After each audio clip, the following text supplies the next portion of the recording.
കഴിക്കടി. വേണ്ട. കഴിക്കടി.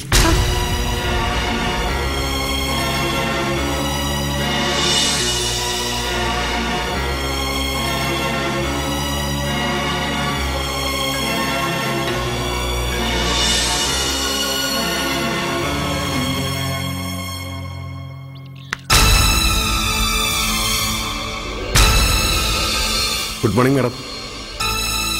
എന്താ? നല്ല മുറുക്കും ഉണ്ണിയപ്പവും മധുരപലഹാരങ്ങളൊക്കെ ഉണ്ട് മാഡം. ഇവിടെ ഒന്നും വേണ്ട. വേണം മാഡം, ഞങ്ങളുടെ കമ്പനിയുടെ പ്രോഡക്റ്റ് വളരെ നല്ലതാ. ഇവിടെ ഒന്നും വേണ്ടെന്ന് പറഞ്ഞില്ലേ? 10 രൂപയുള്ളൂ മാഡം ഒരു പാക്കറ്റിന്. ഞാൻ ഇത്രയും കഷ്ടപ്പെട്ട് ചുമന്നുകൊണ്ട് വന്നിട്ട്. ഇവിടെ ഇതിന്റെ ഒന്നും ആവശ്യമില്ല. ഞാൻ ഇതൊന്നും കഴിക്കില്ല. മേഡം കഴിക്കണ്ട, ഇവിടെ കുട്ടികളില്ലേ, അവരെ ഒന്ന് വിളിക്കേ. നല്ല ഉണ്ണിയപ്പം ഉണ്ട്. നിങ്ങളൊന്ന് ഇറങ്ങിപ്പോയേ, ഇവിടെ കുട്ടികളൊന്നും ഇല്ല. പിന്നെ ഇവിടെ വേറെ ആരാ ഉള്ളത്? ഇതൊക്കെ നിങ്ങൾ അറിയുന്ന എന്തിനാ? ഇവിടെ ഇതൊന്നും വേണ്ട, നിങ്ങൾ ഇറങ്ങിപ്പോ. ഒരു പാക്കറ്റ് എങ്കിലും എടുക്കണം മാഡം. നിങ്ങളോട് പോവാനല്ലേ പറഞ്ഞേ? ഞാൻ പോയിക്കോളാം, ദേഷ്യപ്പെടണ്ട. മതി എനിക്ക്.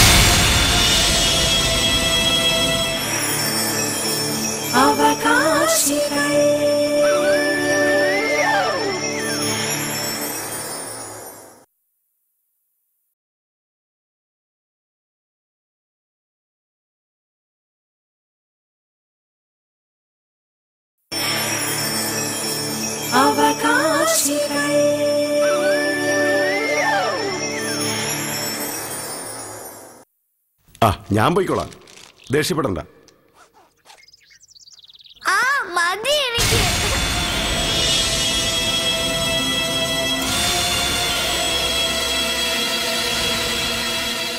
എന്താ ഒച്ച കേട്ടത്? എന്താ? ഞാനൊന്നും കേട്ടില്ല. അപ്പൊ എനിക്ക് തോന്നിയതായിരിക്കും. ഇറങ്ങിപ്പോ, എനിക്ക് വാതിലടയ്ക്കണം.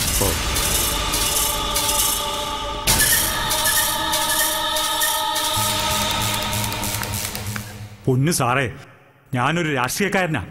എന്റെ ഇമേജിന് കോട്ടം തട്ടുന്ന ഒന്നും ഞാൻ ചെയ്യുകയില്ല. എന്നിട്ടാണോ മനു വധക്കേസിൽ താൻ ഉൾപ്പെട്ടത്? ഞാൻ ഉൾപ്പെട്ടിട്ടില്ലല്ലോ. ആ ചെറുക്കനെ എനിക്ക് പരിചയമുണ്ടെന്നല്ലാതെ ആ കേസുമായി എനിക്കൊരു ബന്ധവും ഇല്ലല്ലോ സാർ. ആ ചെക്കൻ്റെ കേസുമായിട്ട് തനിക്ക് ബന്ധമൊന്നുമില്ല. പക്ഷേ ആ പെണ്ണുമായിട്ട് ഒരു ബന്ധം ഉണ്ടായിരുന്നില്ലേ, ആ ശ്രീജയ? അത് ഇമേജിനെ ബാധിക്കുന്നതായിരുന്നില്ലേ? രഹസ്യമായി വെച്ചിരുന്ന ബന്ധമാ അത്. ഇങ്ങനെ പരസ്യമാവും അറിഞ്ഞിരുന്നില്ല. ഇപ്പോഴും എനിക്കതിൽ കുറ്റബോധമുണ്ട്. വേറെ ഏതെങ്കിലും സ്ത്രീകളുമായിട്ട് ബന്ധമുണ്ടോ കൊടുവള്ളിക്ക്? ഇല്ല, ഞാൻ അത്രക്കാരനല്ല. ആണെന്ന് തെളിയിച്ചാലോ? തെളിയില്ല സാർ. തോമസേ, ആ സരളെ ഇങ്ങോട്ട് വിളിച്ചേ. ശരി സാർ. താനെന്താ കൊടുവള്ളി ആ പേര് കേട്ടപ്പോ പേടിച്ച് ഞെട്ടിയത്? ഞെട്ടിയായിരുന്നോ? ഞെട്ടുക മാത്രമല്ല, നന്നായിട്ട് വേർക്കുന്നുണ്ട്. തനിക്ക് ഏതെങ്കിലും ഒരു സരള അറിയാവോ? ഏത് സരള? എനിക്കറിയത്തില്ല സാറേ. തോമസേ സാർ, താനിങ്ങ് പോര്. ഇയാൾക്ക് സരളയെ അറിയില്ല. ഇവിടെ സരളയൊന്നുമില്ല. പക്ഷേ ഒരു സരളയെ കൊടുവള്ളിക്ക് അറിയാം. വെറുതെ പറയല്ലേ സാറേ, ആ പേര് തന്നെ ഇപ്പൊ ഞാൻ ആദ്യമായിട്ട് കേൾക്കുക.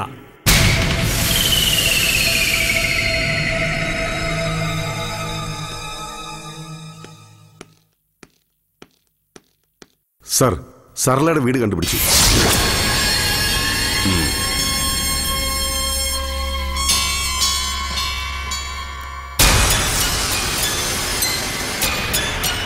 ശാന്തിഗിരി എസ്റ്റേറ്റിന് അപ്പുറത്തുള്ള ആൾതാമസമില്ലാത്ത ഭാഗത്തെ ഒറ്റപ്പെട്ട വീട്. ഗുഡ്.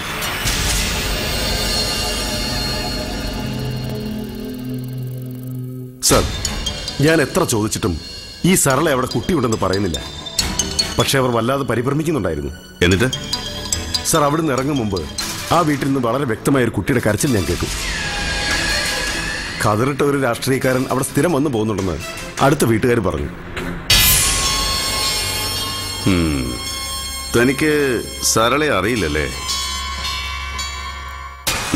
തനിക്ക് വന്ന് എന്നാത്തിനാ സാർ? വാടോ, പറയാം സാർ. സത്യമായിട്ടും എനിക്കറിയത്തില്ല സാർ. വാ പറയട്ടെ. വാടോ.